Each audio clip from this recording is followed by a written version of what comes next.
अस्सलाम वालेकुम dear students, welcome to my channel informative world. आज जो हमारा टॉपिक है उसमें हम आपको सिखाएंगे हरूफ तहज्जी की छोटी अशकाल। हरूफ तहज्जी की छोटी अशकाल में सबसे पहले ये सिखाना बच्चों को इसलिए ज़रूरी है ताकि बच्चे जब हरूफ से अल्फाज की तरफ आएँ तो वो पूरा हर्फ तो नहीं लिख सकते, बल्कि उससे आधी अशकाल हम सिखाते हैं ताकि बच्चे जो हैं अल्फाज बेहतर तरीके से बना सकें।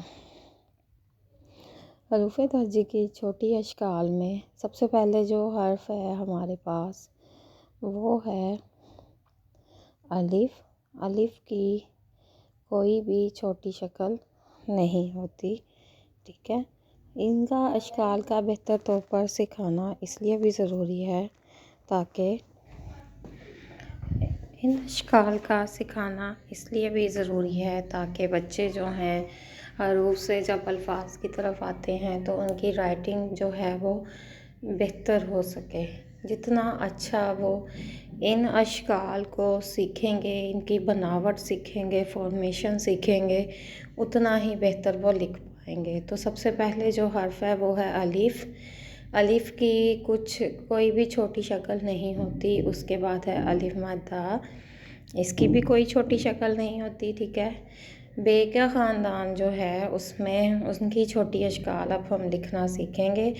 ये इस तरह से, इनको आधी शक्ल भी कहते हैं। नीचे नुक्ता, यहाँ पे आपने ये गुलाई बनानी है, ठीक है। बच्चे क्या करते हैं कि यहाँ पे कॉर्नर बना देते हैं, तो वो ठीक नहीं है। इन अशकाल को जितना बेहतर तरीके से सीखेंगे उतना ही उनकी राइटिंग जो है वो इम्प्रूव होगी। पे के नीचे दो नुक्ते, तीन नुक्ते दो बराबर और एक नीचे। ते के अंदर दो नुक्ते, ठीक है, ऊपर सिरे के पास लगाने हैं, बिल्कुल बाहर नहीं जाने चाहिए। और टे छोटी सी तोएं। उसके बाद से जो है उसके दो नुक्ते बराबर और एक ऊपर दरमियान में, ठीक है। इस तरह से नुक्तों को लगाना और गुलाइयाँ बनाना जो है ना, ये बहुत ज़रूरी है। तभी बच्चों की जो राइटिंग है वो बेहतर हो सकती है। इस फॉर्मेशन में बच्चे क्या करते हैं कि इस तरह से कॉर्नर बनाते हैं, जैसे कि ये मैं आपको बना के इस तरह से कॉर्नर बनाते हैं ऐसे। ये सही फॉर्मेशन नहीं है, बल्कि इसमें हम इस तरह से गुलाई बनाएंगे। उसके बाद आ जाता है हमारे पास जीम का ख़ानदान। जीम का ख़ानदान जो है उसमें है जीम, चे, हे, खे। तो इस तरह से जैसे हम जीम को स्टार्ट करते हैं उसी तरह से है, लेकिन ये आगे स्लांटिंग आ जाएगा। नुक्ता इसका साइड पर लगाएंगे, नीचे इसके नुक्ते नहीं होंगे। फिर वो बच्चे हवा में लगाते हैं नुक्ते, पास पास नुक्ते लगाएं आधी अशकाल के, ताकि जब कोई हर्फ लफ्ज़ को पढ़ा जाए तो पता चले कि ये चे है, हे है, खे है, कौन सा लफ्ज़ है, कौन सा हर्फ है, ठीक है। तो पास पास कोशिश करें, बच्चों को सिखाएं कि नुक्ते लगाने हैं और बहुत फैलाकर नुक्ते नहीं लगाने चाहिए। खे के बाद दाल का ख़ानदान आएगा। वो उसकी कोई छोटी शक्ल नहीं होती, क्योंकि इनको शरारती हरूफ भी कहा जाता है। ये किसी के साथ नहीं मिलते, अपनी असल शक्ल में रहते हैं, ठीक है। और ये इसी तरह से हम इनको लिखेंगे, रे, रे, जे और ये। इसके बाद आ जाता है सीन का ख़ानदान, सीन और शीन।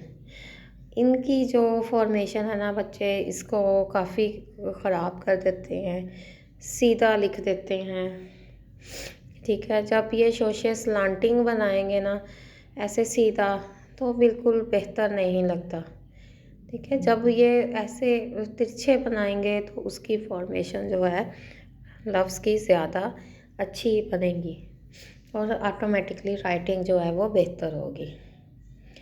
तो ये छोटी छोटी ट्रिक्स हैं जिनको ना फॉलो करके हम अपने बच्चों की राइटिंग को बेहतर कर सकते हैं। शीन के दरमियान वाले शोशे पे नुक्ते लगाने हैं, दो बराबर और एक ऊपर। इसके दरमियान वाले शोशे पे नुक्ते लगेंगे। उसके बाद है स्वाद। अच्छा, लाइन के से टच नहीं हो, लाइन से थोड़ा सा उठाना है, लेकिन बहुत ज़्यादा भी नहीं उठाना। इस चीज़ के ऊपर भी काफ़ी ध्यान दें। बच्चे बहुत ऊपर ले जाके उठा के और फिर जब अलिफ से लिखते हैं लाइन को टच करके, तो वो फिर फॉर्मेशन जो है ना सही नहीं आती। तो यहाँ स्वाद स्वाद तक हमने छोटी अशकाल जो हैं वो की हैं। अब उसके बाद स्वाद स्वाद के बाद आ जाता है हमारे पास, स्वाद स्वाद के बाद हमारे पास जो हर्फ है वो है तोएं। ठीक है, तोएं, इनकी भी कोई छोटी शक्लें नहीं होती, तो इनको ऐसे ही लिखेंगे, तोएं और ज़ोएं। इसके बाद है आइन का ख़ानदान। आइन की शक्ल को बच्चे मिक्स करते हैं हमज़ा के साथ, हालांकि काफ़ी फ़र्क होता है।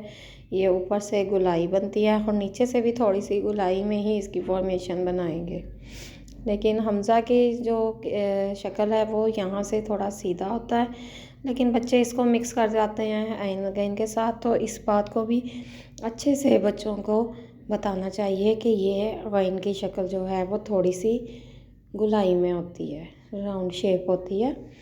ठीक है, इसके बाद है फे, वाव की तरह है, नीचे से सीधी लाइन, फिर ऊपर गुलाई और ये नुक्ता। काफ, काफ जो है वो गुलाई में होगा, इसके ऊपर 2 नुक्ते होंगे। ठीक है, उसके बाद है काफ, कश वाला, ये थोड़ा लंबा, इसका जो पहला सिरा है वो थोड़ा लंबा होता है, इसको आपने छोटा नहीं लिखना बल्कि लंबा बनाना है। और ये इसकी दूसरी एक और शक्ल होती है जो कि अलिफ से मिलती है। गाफ के बाद है हमारे पास गाफ। दोनों की शक्लें जो हैं सही सेम है, बस इसमें यह डिफरेंस है कि 2 कश होंगे और काफ में जो है वो एक होता है। बस यहाँ से इसको जो है वो बराबर होना चाहिए। ठीक है, लाम जो है वो भी लंबाई में, लाम को लंबाई में, मीम गुलाई, लाइन के पास से आपने शक्लें बनानी स्टार्ट करनी है, बहुत ज़्यादा ऊंचाई पे नहीं लिखना शुरू करना। फिर जब ये दूसरे हर्फ से मिलेगा, जैसे नून अलिफ ना है या मीम अलिफ माँ है, तो फिर इनकी फॉर्मेशन ठीक नहीं आती। इसलिए कोशिश करेंगे जिस तरह से आपको सिखाया गया है इसको वैसे ही लिखने की कोशिश करें। वाव के बाद हे की ये फॉर्मेशन होती है, जब ये सिरा दूसरी तरफ से वो 6 की फॉर्मेशन लगती है। अब ये इसकी हे की छोटी शक्ल है। ठीक है, बे की तरह ही है, लेकिन नीचे जो है वो हुक बन जाती है। हे के बाद है हमज़ा, ये भी कोई शक्ल नहीं होती इसकी भी। और उसके बाद है छोटी ए और बड़ी ए की एक ही शक्ल है, इस तरह से बे के ख़ानदान की तरह की। ठीक है, तो ये हैं हमारे पास सारे जो हरूफ हैं उनकी छोटी अशकाल हैं। तो इनका जो है वो सीखना बहुत ज़रूरी है। इनको अच्छी फॉर्मेशन के साथ, अच्छी बनावट के साथ और छोटे छोटे ट्रिक्स के साथ सीखना ज़रूरी है। ठीक है, इसको अपने बच्चों को करवाएं, उसकी प्रैक्टिस करवाएं, ताकि वो जब दूसरे लफ्ज़ बनाएं तो इनकी राइटिंग जो है वो बहुत इम्प्रूव हो। अपना बहुत सा ख्याल रखिएगा। अल्लाह हाफिज़।